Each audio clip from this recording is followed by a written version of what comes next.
चलेगा। Good evening सभी को मेरी तरफ से एक बार। गुड इवनिंग सभी को। तैयार हो क्लास लेने के लिए? रिप्लाई करो फटाफट। करे कार्यक्रम की शुरुआत। फटाफट रिप्लाई करो। चलेगा। रेडी सारे के सारे? चलो ध्यान दीजिएगा ना, सुनना। सबका ध्यान बोर्ड पर सटीक, और करते हैं अपन अपनी क्लास को चालू। ठीक है, देखिएगा। पिछली क्लास के अंदर अपने चल रहा था हाइजेनबर्ग अनिश्चितता का सिद्धांत। उसके अंदर अपन ने कुछ कथन लिखे थे और स्थिति और संवेग के बारे में कुछ बताया था अपन ने इनकी अनिश्चितताओं के ऊपर। साथ के साथ में मैंने ये भी बताया था कि विहित संयुग्मी राशियां क्या होती है, उनको अपन ने डिफाइन किया था और तरीका पूरा समझाया था कि कैसे हाइजेनबर्ग अनिश्चितता सिद्धांत विहित संयुग्मी राशियों में कार्य करता है। ठीक है ना। अब सुनो, आज अपन थोड़ी चर्चा कर लेते हैं ऊर्जा और समय में अनिश्चितता के ऊपर। ठीक है ना। ऊर्जा और समय में अनिश्चितता है ना, उनमें जो संबंध है उस पर थोड़ी चर्चा कर लेते हैं। ठीक है ना। तो सबका ध्यान बोर्ड पर। ठीक है, और आप लोगों को उसी के अंदर आगे हेडिंग लगानी है, ऊर्जा समय में अनिश्चितता। ऊर्जा समय में अनिश्चितता पहले समझेंगे अपन सारा, फिर उसके बाद में मैं आराम से इसे रिटर्न करवाऊंगा। एक बार लिख लो ये हेडिंग, ऊर्जा समय में अनिश्चितता। ठीक है ना। ऊर्जा और समय में अनिश्चितता, हेडिंग लगा लीजिएगा ना। और सबका ध्यान बोर्ड पर होना चाहिए। ठीक है, एक बार अपन पूरा समझेंगे, फिर इसके बाद में अपन क्या करेंगे, इसको रिटर्न करके लिखवाएंगे। ठीक है ना। तो बिल्कुल सटीक समझने का है सारा का सारा, ध्यान दीजिएगा। अगर मैं बात करूं ऊर्जा और समय की, तो सबसे पहले ये चेक कर लिया जाए क्या ये विहित संयुग्मी राशियां हैं। तो जी ये बिल्कुल विहित संयुग्मी राशियां हैं, क्योंकि इनकी विमाओं का जो गुणनफल है वो जूल सेकंड के तुल्य आता है। कैसे आता है? एनर्जी का जूल हो जाएगा, समय का सेकंड हो जाएगा, तो ये जूल सेकंड यहाँ पे बन जाएगा। तो अपन कह सकते हैं कि ये विहित संयुग्मी राशियां हैं। अब काम की बात सुनना कि ऊर्जा में जो अनिश्चितता होती है उसे अपन लिखते हैं डेल्टा ई से, और समय में जो अनिश्चितता होती है उस अनिश्चितता को अपन लिखते हैं डेल्टा। एक सेकंड, वो क्या लिख रहे हो तुम? कल की क्लास हुई थी क्या?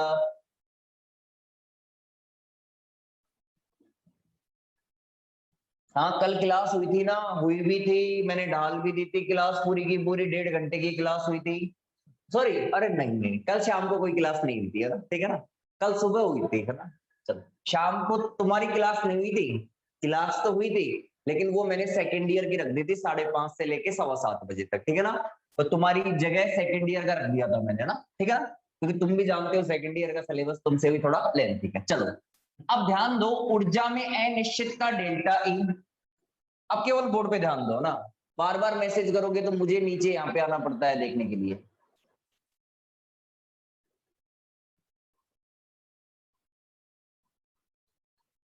ठीक है ठीक है ठीक है ना, आप लोग बिल्कुल सटीक ध्यान दो पहले बोर्ड पे ना, फिर चर्चा करेंगे, फिर बातें करेंगे खूब सारी। जो भी बात करनी है मुझसे व्हाट्सएप पे कर लेना। ठीक है ना। ठीक है, पहले एक बार बोर्ड पे ध्यान।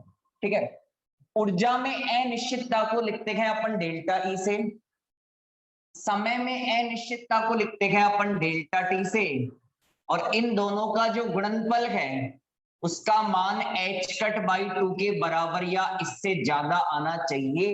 ये एक स्टेटमेंट है किसका? ऊर्जा समय में अनिश्चितता सिद्धांत का। लेकिन इस स्टेटमेंट का हम करें क्या? हमें तो समझाओ ये स्टेटमेंट कैसे काम करेगा। आ जाओ बोर्ड पे ध्यान दो। ठीक है, सटीक बिल्कुल स्पष्ट बोर्ड पे आप लोगों को ध्यान देना है। मैसेज मत करो रे भाई, मैसेज मत करो, बना बार बार देखना पड़ रहा है इधर। क्या लिख रहा है यार?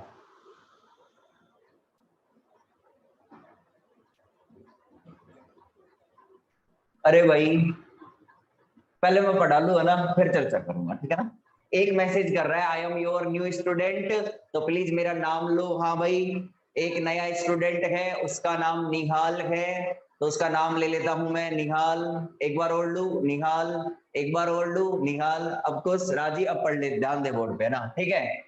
ऊर्जा में अनिश्चितता डेल्टा ई, समय में अनिश्चितता डेल्टा टी, इन दोनों का जो गुणनफल है उसका मान h कट बाई 2 के बराबर या इससे ज्यादा आना चाहिए, ठीक है ना। ये क्या कहता है, ऊर्जा और समय में अनिश्चितता सिद्धांत कहता है। अब काम की चीज आप लोगों को ढंग से समझनी है, ध्यान दो ना, सुनो। मान लीजिए ये हमारे पास में एनर्जी लेवल है इस तरीके से, ये एनर्जी लेवल है अपने पास में। ये वाला जो एनर्जी लेवल है ये है मेरे पास में ground state energy level, ground state energy level है ये वाला। और ये वाले जो एनर्जी लेवल है ऊपर वाले, ये एक्साइटेड एनर्जी लेवल है, मतलब एक्साइटेड स्टेट एनर्जी लेवल है। यानी ये उत्तेजित ऊर्जा स्तर है, ये है मेरा मूल ऊर्जा स्तर या निम्न ऊर्जा स्तर है, या इसे आप कह सकते हो निम्नतर ऊर्जा स्तर है। ये निम्नतर ऊर्जा स्तर है, ये क्या है, निम्नतर ऊर्जा स्तर है। काम की चीज समझना, काम की, बड़ा काम का मामला है। सुनो, ये मेरे पास में ग्राउंड एनर्जी स्टेट लेवल है, जिसको क्या नाम दे सकते हैं अपन, निम्नतम ऊर्जा स्तर है। अब मान लीजिए कोई पार्टिकल है, किसी परमाणु का पार्टिकल क्या होगा, इलेक्ट्रॉन होगा। तो वो इलेक्ट्रॉन या फिर कोई कण है, वो कण मान लो किसके अंदर है, वो कण है हमारे ग्राउंड स्टेट एनर्जी लेवल के अंदर है। अगर ग्राउंड स्टेट एनर्जी लेवल के अंदर है पार्टिकल, तो समय में अनिश्चितता कितनी होगी, समय में जो अनिश्चितता है, समय में अनिश्चितता ये कितनी होगी, इसको रिप्रेजेंट करते हैं अपन डेल्टा टी से। तो सर ये बताओ, ये समय में अनिश्चितता कितनी होगी अगर पार्टिकल आप लोगों का ग्राउंड स्टेट के अंदर है, निम्नतम ऊर्जा स्तर के अंदर है। तो समय में अनिश्चितता कितनी होगी, हमने इसको किसी प्रकार की कोई एनर्जी नहीं दी, ये किसके अंदर है, ग्राउंड एनर्जी स्टेट के अंदर है, निम्नतम ऊर्जा स्तर के अंदर है। तो कोई मुझे बताएगा कि समय में अनिश्चितता कितनी होगी, समय में अनिश्चितता कितनी होगी। एक ने रिप्लाई किया है 0, निहाल सैनी 0, अमित महावर 0, चेतन कुमार 0। चलो चलो चलो, अरे ये क्या है कि थोड़ा नीचे बढ़ता है यार। हाँ जी 0, एक ने कहा 1, 1 0 1 0 1 0 आंसर चल रहा है, और सबका ही आंसर गलत है।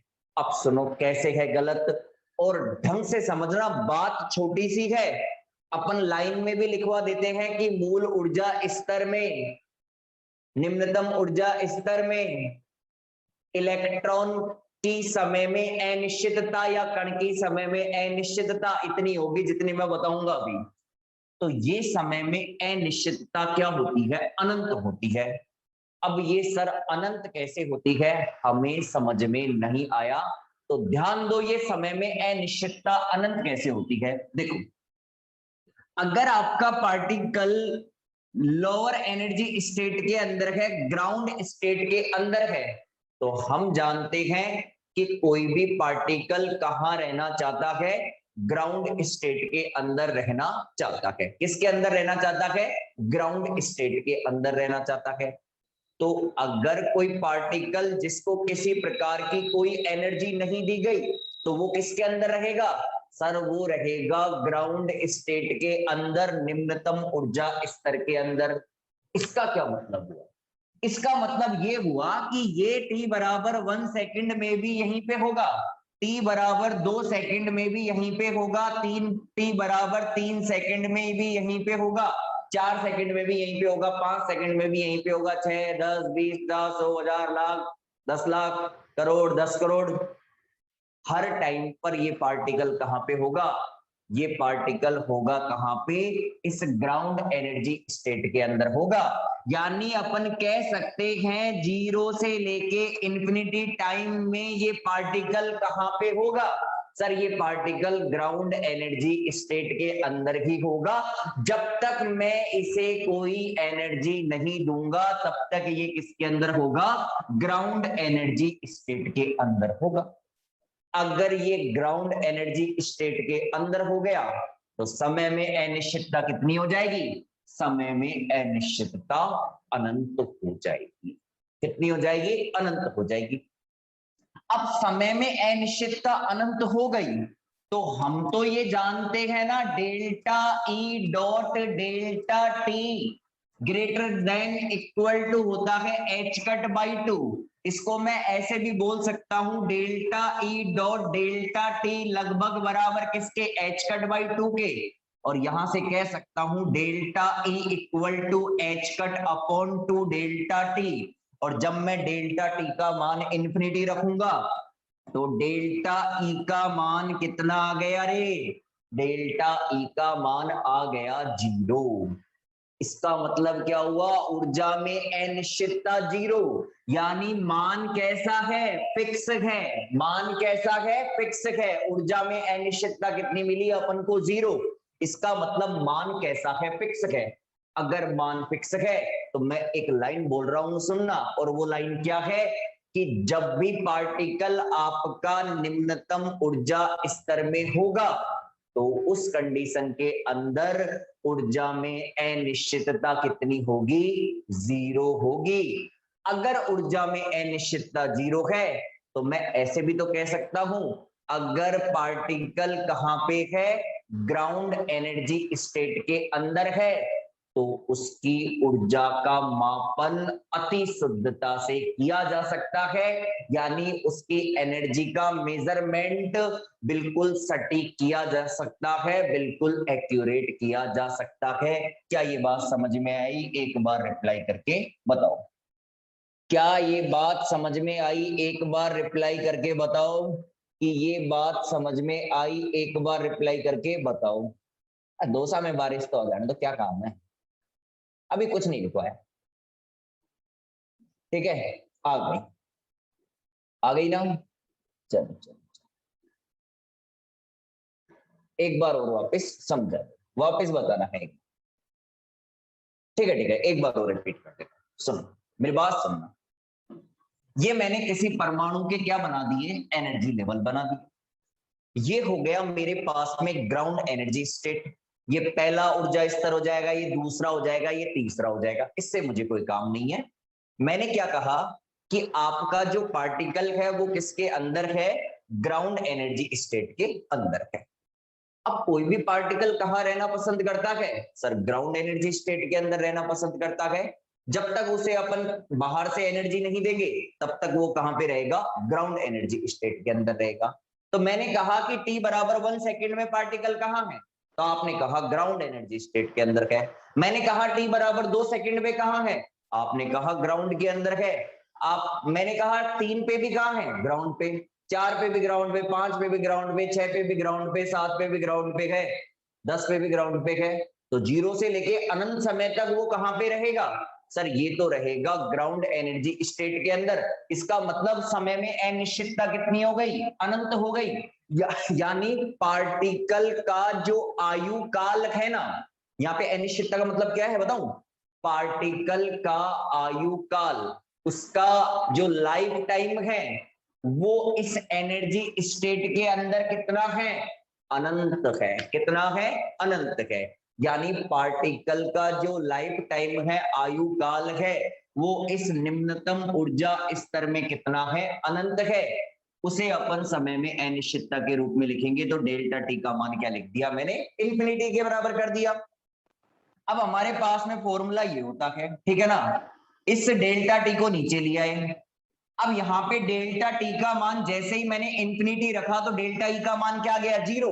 डेल्टा ई का मान 0 आ गया, यानी ऊर्जा में अनिश्चितता कितनी है, 0 है। यानी ऊर्जा का मान कैसा है, फिक्स है। हमने ऊर्जा को सटीक माप लिया। तो क्या पता चला कि जब भी मैं किसी परमाणु के एनर्जी लेवल खींचूंगा और मैं किसी पार्टिकल के ग्राउंड स्टेट के अंदर बात करूंगा, तो मैं कहूंगा कि ग्राउंड स्टेट के अंदर उस पार्टिकल का जो लाइफ टाइम है वो तो कितना होगा, अनंत होगा। और उस कंडीशन के अंदर मैं उस एनर्जी लेवल में पार्टिकल की जो एनर्जी होगी ना, उसका मापन सटीकता से कर लूंगा, अति शुद्धता से कर लूंगा, एक्यूरेटली कर लूंगा। ये वाली बात थी इसका मतलब। क्लियर है, क्लियर है, क्लियर। जिन्होंने पूछा उन्हीं को रिप्लाई देना है, क्लियर है।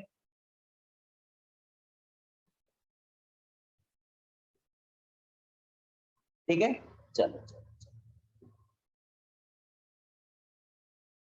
भाई निहाल सैनी इतने मैसेज मत कर, मैं दूसरों के मैसेज और नहीं देख पाता तेरे चक्कर के अंदर। भाई तेरी फर्स्ट क्लास है, तेरे से हाथ जोड़ के विनती है, ठीक है ना, इतने मैसेज मत कर, ठीक है ना, प्लीज, रिक्वेस्ट है। ध्यान दो अब ना। अब सुनो, ये बात आप लोगों के क्लियर हो गई, ठीक है ना।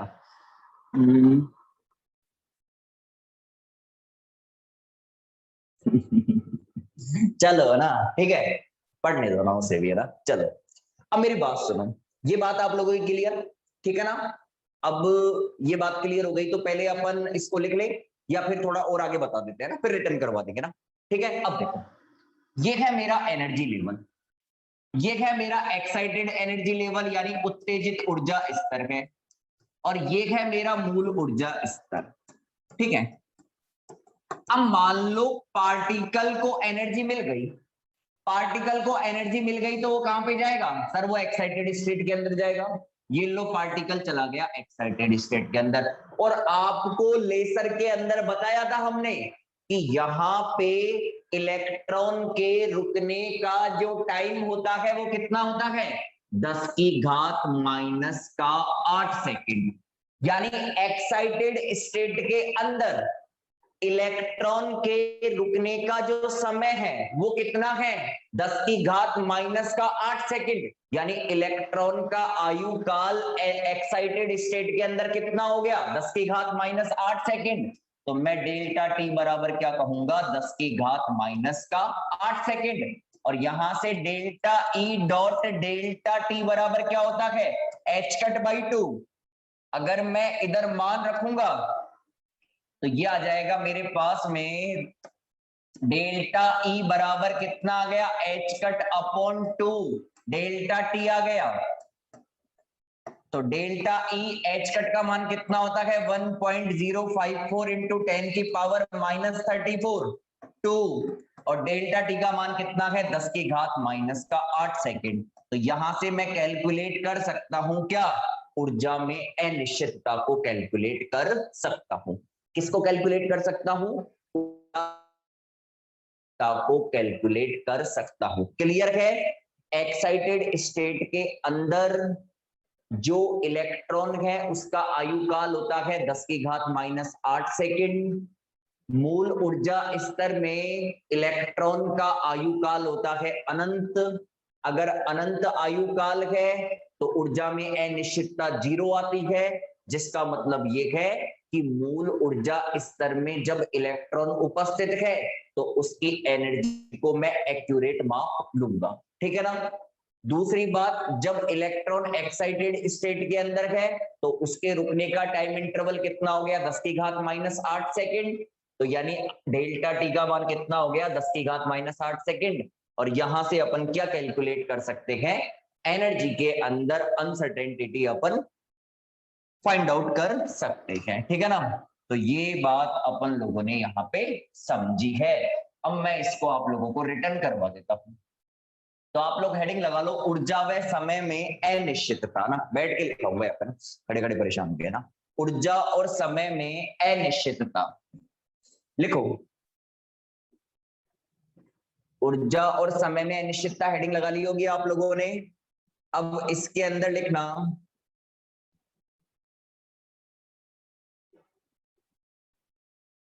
यदि ऊर्जा के मापन में अनिश्चितता, यदि ऊर्जा के मापन में अनिश्चितता डेल्टा ई, यदि ऊर्जा के मापन में अनिश्चितता डेल्टा ई और समय में अनिश्चितता डेल्टा टी हो, और समय में अनिश्चितता डेल्टा टी हो,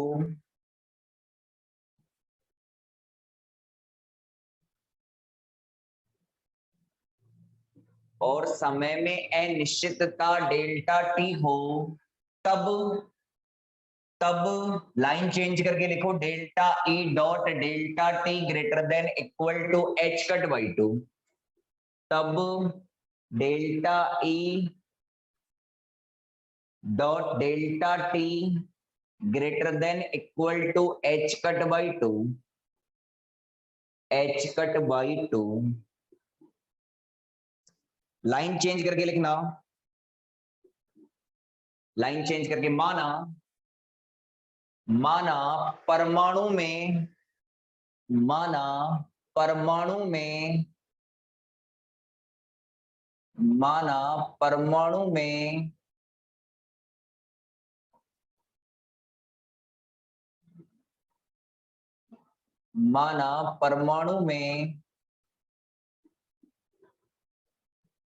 इलेक्ट्रॉन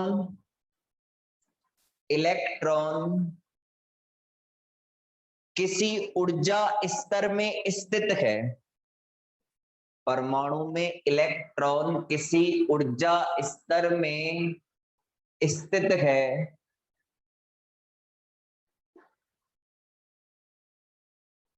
तब डेल्टा ई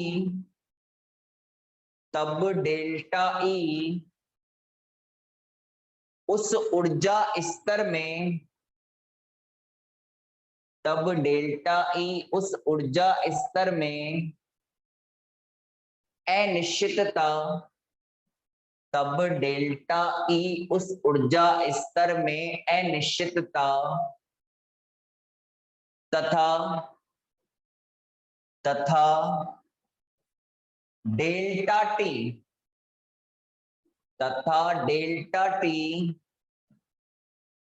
उस ऊर्जा स्तर में इलेक्ट्रॉन का आयुकाल हो, इलेक्ट्रॉन का आयुकाल हो, उस ऊर्जा स्तर में इलेक्ट्रॉन का आयुकाल हो, तब उस ऊर्जा स्तर में इलेक्ट्रॉन का आयुकाल हो,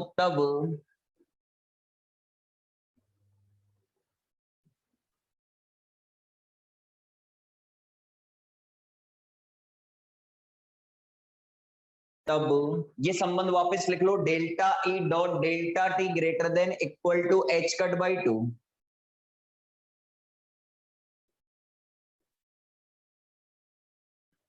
delta E dot delta T greater than equal to H cut by 2। हाँ जी, देखो ये संबंध वापस लिख लेना,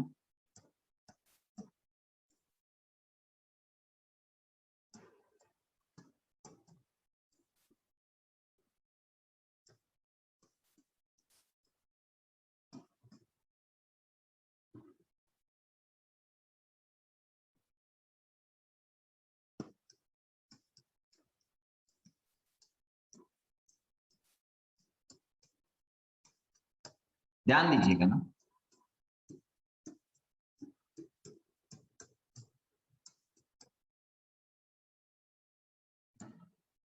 इलेक्ट्रॉन का आयुकाल अनंत होता है, तब समय में अनिश्चितता, बोर्ड पे लिख देता हूं ना, डेल्टा टी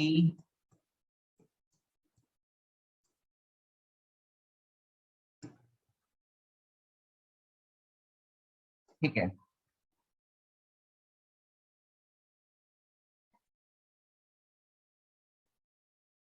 ध्यान दीजिएगा,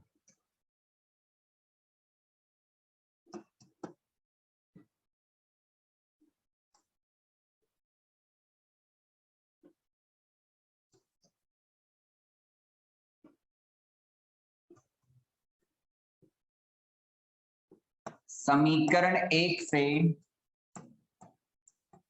delta E dot delta T इसका मान h कट बाई 2 के बराबर या इससे ज्यादा होना चाहिए, तो मैं इसका मान h कट बाई 2 के बराबर ले लेता हूं। भाई बराबर भी तो है ना, तो यहां से आ गया delta E h cut upon 2 delta T. समीकरण 2 से मान रखने पर, अगर आप समीकरण 2 से मान रखोगे, ध्यान दो ना, ये आ जाएगा मेरे पास में डेल्टा ई इक्वल टू 0। चलो यहां से उतार लो एक बार इसे, स्टार पॉइंट लगा के, स्टार पॉइंट लगा के ऐसे कैसे लिख लो इसे,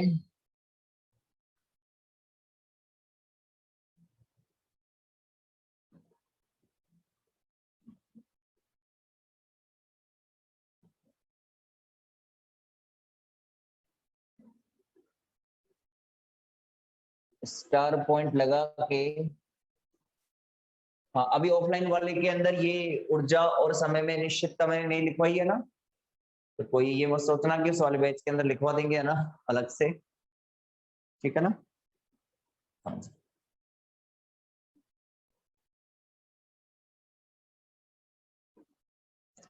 इसे लिख लो ऐसे कैसे, स्टार पॉइंट लगा के, मूल ऊर्जा स्तर यानी निम्न ऊर्जा स्तर में इलेक्ट्रॉन का आयुकाल अनंत होता है, तब समय में अनिश्चितता डेल्टा टी बराबर इंफिनिटी, ये मान रख दिया।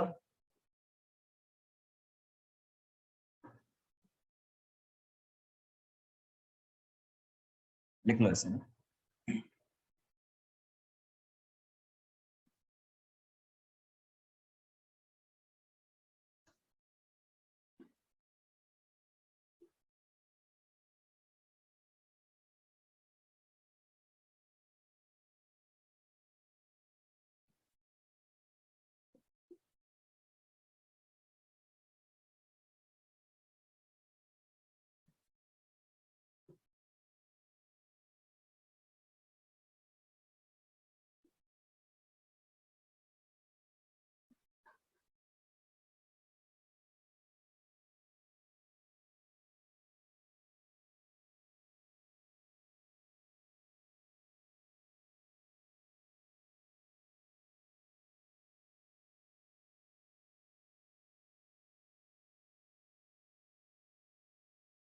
ठीक है लिख लिया।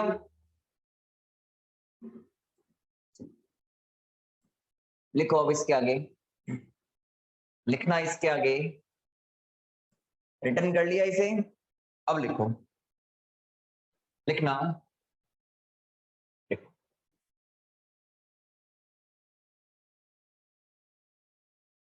लिखना, अतः हम कह सकते हैं कि, अतः हम कह सकते हैं कि मूल स्तर में, मूल स्तर में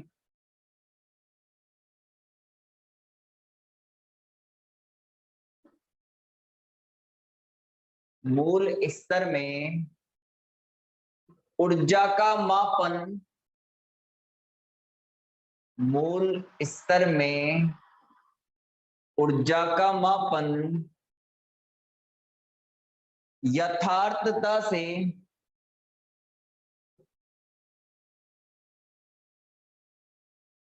यथार्थता से किया जा सकता है। मूल स्तर में ऊर्जा का मापन, मूल स्तर में ऊर्जा का मापन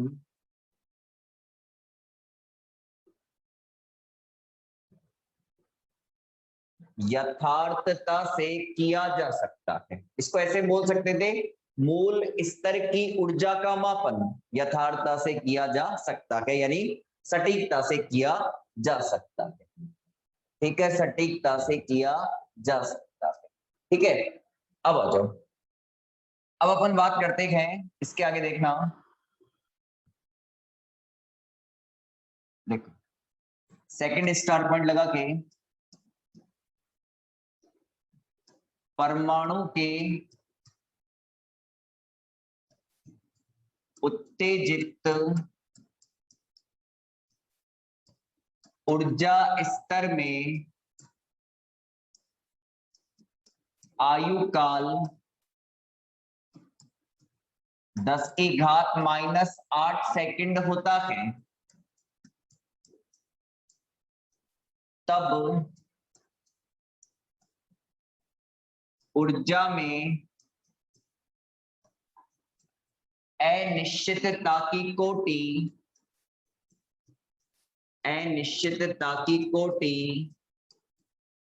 निम्न प्रकार से दी जाएगी। सुनो रे, अभी मैंने बताया था परमाणु के उत्तेजित ऊर्जा स्तर में आयुकाल कितना होता है, 10⁻⁸ सेकंड होता है। तो यानी डेल्टा टी का मान कितना हो गया, 10⁻⁸ सेकंड हो गया। फिर आगे क्या लिखा है, तब ऊर्जा में अनिश्चितता की कोटि निम्न प्रकार से दी जाएगी। अब इस कोटि का क्या मतलब है सर? कोटि का मतलब ये है, हमें केवल 10 की पावर देखनी है। हमें केवल किसकी पावर देखनी है? 10 की पावर देखनी है। तो सुनो मेरी बात ढंग से, delta E dot delta T greater than equal to क्या होता है, एच कट बाई 2 होता है। ये ऐसे कहता है delta E dot delta T greater than equal to H cut by 2। इसका मतलब ये भी तो है कि डेल्टा ई डेल्टा टी इनका जो गुणनफल है वो एच कट बाई 2 से ज्यादा होना चाहिए। एच कट बाई 2 से ज्यादा, तो एच कट भी तो है। एच कट क्या है, एच कट बाई 2 से ज्यादा है। तो क्या मैं इसे एच कट के बराबर लिख दूं? भाई एच कट क्या है, एच कट बाई 2 से ज्यादा है, इसलिए मैंने इसे एच कट के बराबर लिख दिया। सर यहाँ पे 2 लिख देते तो भी कोई गलत नहीं है, लेकिन हमें तो केवल क्या देखनी है, कोटि देखनी है। केवल क्या देखनी है, कोटि देखनी है कि इसका 10 की पावर के अंदर वैल्यू कितने तक पहुंचता है, ये चेक करना है। तो 2 लगाओ चाहे मत लगाओ कोई फर्क नहीं पड़ेगा, इसका मान एच कट बाई 2 के बराबर या इससे अधिक होना चाहिए। मैंने एच कट ले लिया तो कोई गलत नहीं है, क्योंकि ये एच कट बाई 2 से क्या है, ज्यादा ही है। ठीक है, अब आ जाओ, अगर ये एच कट बाई 2 से ज्यादा है तो सुनना सारे के सारे, यहां से डेल्टा ई बराबर आ जाएगा H cut upon delta T आ जाएगा। तो यहां से डेल्टा ई बराबर 1.054 इंटू 10 की पावर -34, और ये है मेरे पास में 10 की पावर -8 सेकेंड। ठीक है ना, अपन को क्या करना है, इसको कैलकुलेट करना है। ठीक है, अब सुनो,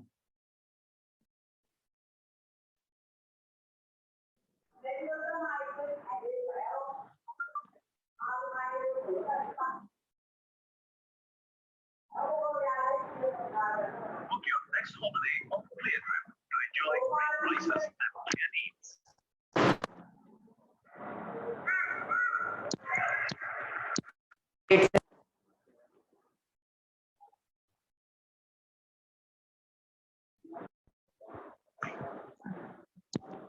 मैंने ज्यादा क्या ले लिया, एच कट ले लिया, क्योंकि मुझे केवल कोटि चेक करनी है, 10 की पावर चेक करनी है और ज्यादा कुछ नहीं जाना। ठीक है ना, अब सुनो, एच कट का मान रखा, डेल्टा टी का मान रखा, और ये मान रखने के बाद में अपन क्या करेंगे, इसे सॉल्व करेंगे। तो देखो ये मान रखने के बाद अपन इसे सॉल्व करेंगे, तो ये आएगा मेरे पास में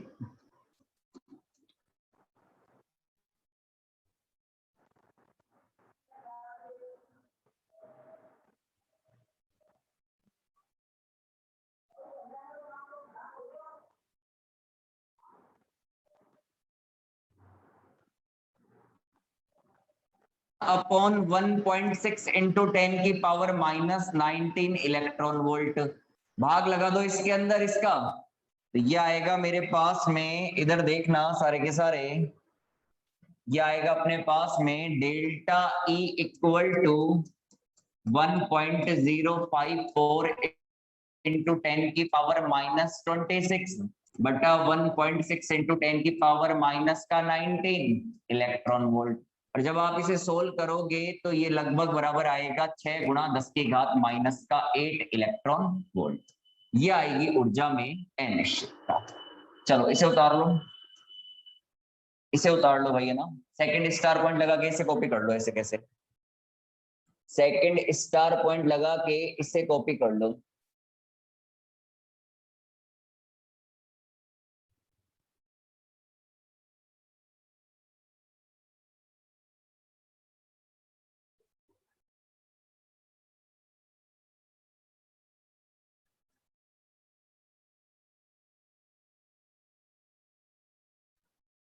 हाँ इसे उतारो आप लोग तो ना। देखो आप लोग यहाँ पे 2 लेके करोगे तो भी कोई गलत नहीं है, ठीक है ना।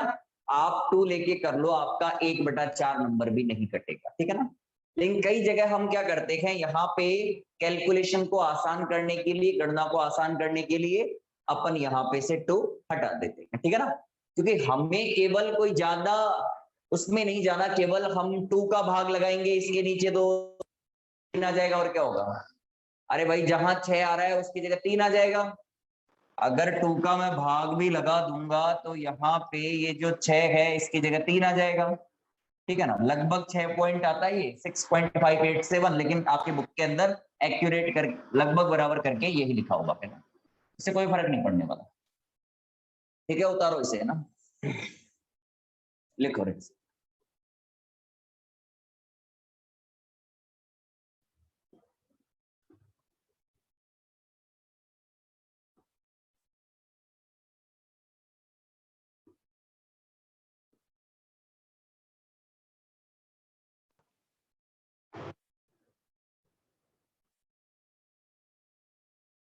हाँ अब वापस लिखो, आपने जो क्वेश्चन पूछा था वो, किसी ने कुछ क्वेश्चन पूछा था ना, वो वापस लिखो ना।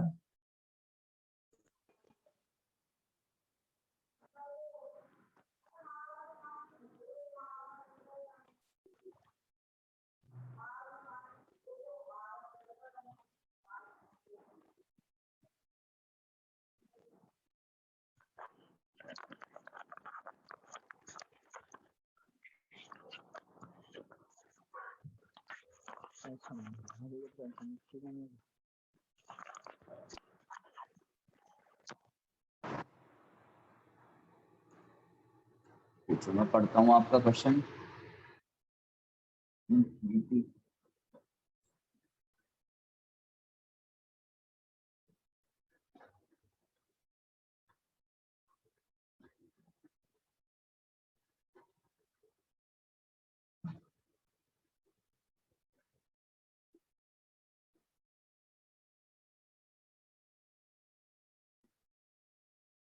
भाई देखो क्या है कि t बराबर 0 से लेके इंफिनिटी तक आप टाइम कुछ भी रख लो, आपका पार्टिकल हमेशा किसके अंदर रहेगा, ग्राउंड स्टेट के अंदर ही रहेगा। और जब पार्टिकल ग्राउंड स्टेट के अंदर रहेगा तो उसकी एनर्जी फिक्स रहेगी। कैसे बदलेगी? उसकी एनर्जी कैसे बदलेगी? फिक्स ही तो रहेगी। जब पार्टिकल ग्राउंड स्टेट के अंदर ही रहेगा तो उसकी एनर्जी कैसे बदलेगी?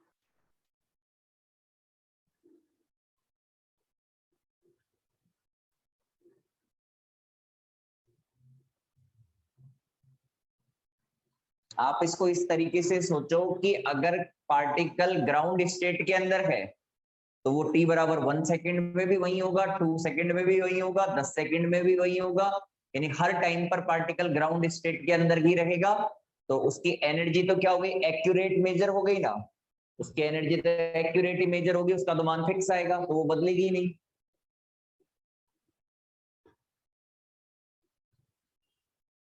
अपन यहाँ जो डेल्टा E लिख रहे हैं ना, वो क्या बता रहा है हमें, केवल अनिश्चितता बता रहा है।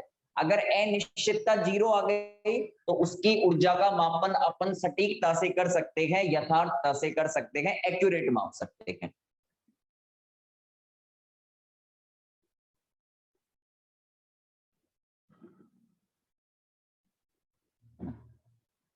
ठीक है, आ गया समझ में? चलो ये लिख लिया आप लोगों ने यहां तक, ये लिख लिया आप लोगों ने यहां तक। आगे चले, आगे चले।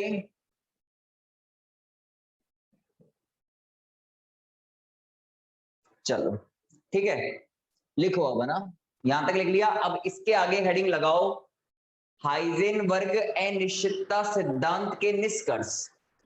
इसके आगे हेडिंग लगाना, हाइजेनबर्ग अनिश्चितता सिद्धांत के निष्कर्ष। हाइजेनबर्ग अनिश्चितता सिद्धांत के निष्कर्ष। अभी दूसरे बैच में ऊर्जा समय वाला रह रहा है, तो वो ये मत कहना कि हमने नहीं करवाया, ठीक है ना, करवाएंगे उसमें भी, है ना, ठीक है। हाइजेनबर्ग अनिश्चितता सिद्धांत के निष्कर्ष। अब मेरी बात सुनो, वैसे तो क्या कहा जाता है कि ये जो हाइजेनबर्ग अनिश्चितता सिद्धांत है ना, ये सूक्ष्म कणों के लिए भी मान्य है और स्थूल कणों के लिए भी मान्य है। यानी छोटे आकार के कणों के लिए भी मान्य है और बड़े आकार के कणों के लिए भी मान्य है। लेकिन इस बात को अगर अपन बहुत ज्यादा डीप के अंदर समझने की कोशिश करें, तो ये केवल छोटे आकार के कणों के लिए ही मान्य होता है, बड़े आकार के कणों के लिए मान्य नहीं होता। अब ये छोटे आकार के कणों के लिए क्यों मान्य होता है? क्योंकि छोटे आकार का जो कण है वो तय की गई दूरी की तुलना में क्या होता है? नगण्य होता है। जबकि बड़े आकार का जो कण है वो तय की गई दूरी की तुलना में नगण्य नहीं होता। यही कारण है कि हाइजेनबर्ग अनिश्चितता सिद्धांत जो वैलिड है वो केवल छोटे आकार के कणों के लिए ही होता है, क्योंकि छोटे कणों का आकार क्या होता है? तय की गई दूरी की तुलना में नगण्य होता है, और जबकि बड़े कणों का आकार तय की गई दूरी की तुलना में नगण्य नहीं होता। ठीक है। दूसरा, जैसे मान लो ये मेरे पास में स्थिति है डेल्टा एक्स, ये है संवेग डेल्टा पी, इसका मान किसके बराबर आता है? h कट बाई 2 के बराबर आता है। तो डेल्टा एक्स बराबर क्या लिख सकता हूं मैं? h cut upon delta P. अब अगर एक राशि में अनिश्चितता न्यूनतम है, मान लो इसका मान मिनिमम है, तो इसका मान क्या आएगा? मैक्सिमम आएगा। इसका मान क्या आएगा? मैक्सिमम आएगा। मान लो इसका मान 0 है, तो इसका मान क्या आएगा? इन्फिनिटी आएगा। इसका मान इन्फिनिटी है, तो इसका मान कितना आएगा? 0 आएगा। मतलब कहने का मतलब ये हो गया कि एक राशि में यदि अनिश्चितता न्यूनतम होती है, तो दूसरी राशि में जो अनिश्चितता होती है वो क्या हो जाती है? अधिकतम हो जाती है। ठीक है ना। वैसे बहुत कम चांस होते हैं कि निष्कर्ष पूछे, लेकिन अब अपन जिस तरीके से पढ़ेंगे उसके अंदर हर बुक से बहुत कुछ कवर करते हुए ही पढ़ेंगे। चाहे से पर्टिकुलर किसी एक बुक में ये नहीं लिखा हुआ हो, चाहे दूसरे राइटर की बुक में लिखा हुआ हो, मैं तो सारा ही यहाँ पे कंप्लीट करूंगा। ठीक है। लिखो निष्कर्ष के अंदर, निष्कर्ष के अंदर लिखना 3 पॉइंट लिखवाएंगे केवल, है ना। यह छोटे आकार के कणों के लिए, यह केवल छोटे आकार के कणों के लिए मान्य है। यह केवल छोटे आकार के कणों के लिए मान्य है,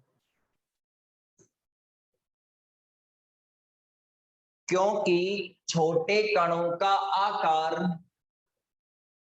क्योंकि छोटे कणों का आकार तय की गई दूरी की तुलना में नगण्य होता है। क्योंकि छोटे कणों का आकार तय की गई दूरी की तुलना में नगण्य होता है।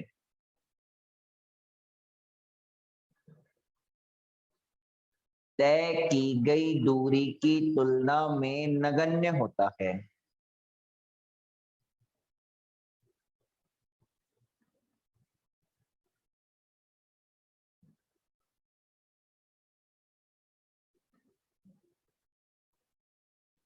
दूसरा पॉइंट लिखना, यह बड़े आकार के कणों के लिए मान्य नहीं है। यह बड़े आकार के कणों के लिए मान्य नहीं है,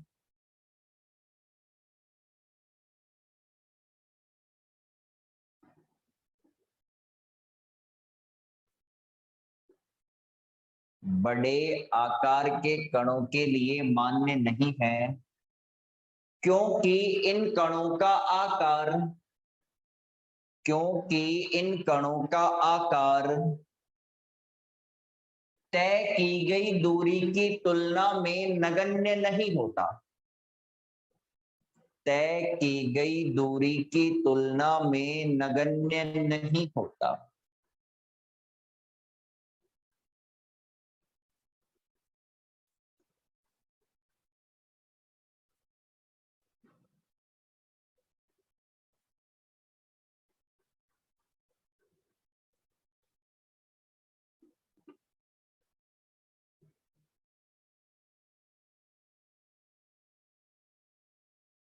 तय की गई दूरी की तुलना में नगण्य नहीं होता।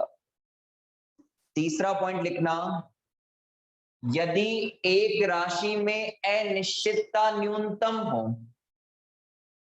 यदि एक राशि में अनिश्चितता न्यूनतम हो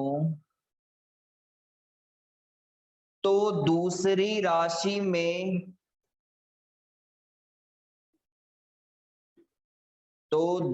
राशि में अनिश्चितता अधिकतम होगी। तो दूसरी राशि में अनिश्चितता अधिकतम होगी।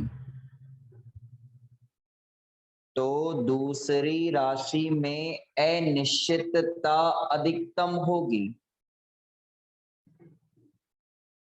तो दूसरी राशि में अनिश्चितता अधिकतम होगी।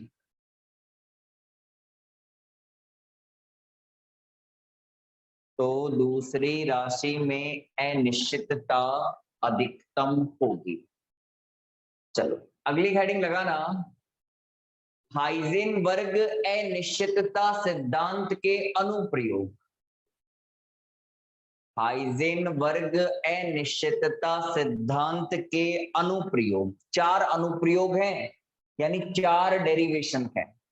4 अनुप्रयोग हैं, 4 डेरिवेशन हैं, और ये चारों डेरिवेशन हमको सटीक तरीके से समझ में भी आने चाहिए और याद भी होने चाहिए, क्योंकि कई बार एग्जाम के अंदर चारों में से कोई सा भी एक पूछ लिया जाता है। ठीक है, तो 4 एग्जाम्पल हैं, आप लोग पहला लगाओ और मैं चारों क्वेश्चन के रूप में ही लिखवाऊंगा, ठीक है ना, ताकि आपको ये भी पता रहे कि एग्जाम के अंदर किस तरीके से पूछा जाता है। तो आप लगाओ अनुप्रयोग नंबर पहला या क्वेश्चन नंबर फर्स्ट। अनुप्रयोग नंबर पहला या क्वेश्चन नंबर फर्स्ट। क्वेश्चन लिखना, अनिश्चितता सिद्धांत के द्वारा, क्वेश्चन लिखो, अनिश्चितता सिद्धांत के द्वारा, अनिश्चितता सिद्धांत के द्वारा सिद्ध करो कि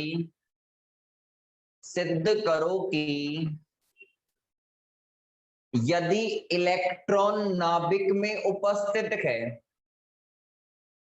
यदि इलेक्ट्रॉन नाभिक में उपस्थित है, यदि इलेक्ट्रॉन नाभिक में उपस्थित है, तो उसकी ऊर्जा 20 मिलियन इलेक्ट्रॉन वोल्ट होनी चाहिए। हालांकि इलेक्ट्रॉन नाभिक में उपस्थित नहीं होता, ठीक है, अगर उपस्थित है तो इतनी एनर्जी होनी चाहिए। ठीक है, इतनी एनर्जी होनी चाहिए, 20 मिलियन इलेक्ट्रॉन वोल्ट होनी चाहिए। इसी क्वेश्चन के पूछे जाने का दूसरा तरीका लिखो, इसी क्वेश्चन के पूछे जाने का सेकंड तरीका लिखो। ये तो पहला तरीका है क्वेश्चन पूछने का। दूसरा तरीका लिखो, अनिश्चितता सिद्धांत का उपयोग कर सिद्ध करो कि, अनिश्चितता सिद्धांत का उपयोग कर सिद्ध करो कि नाभिक में इलेक्ट्रॉन नहीं पाया जाता है। अनिश्चितता सिद्धांत का उपयोग कर सिद्ध करो कि नाभिक में इलेक्ट्रॉन नहीं पाया जाता है।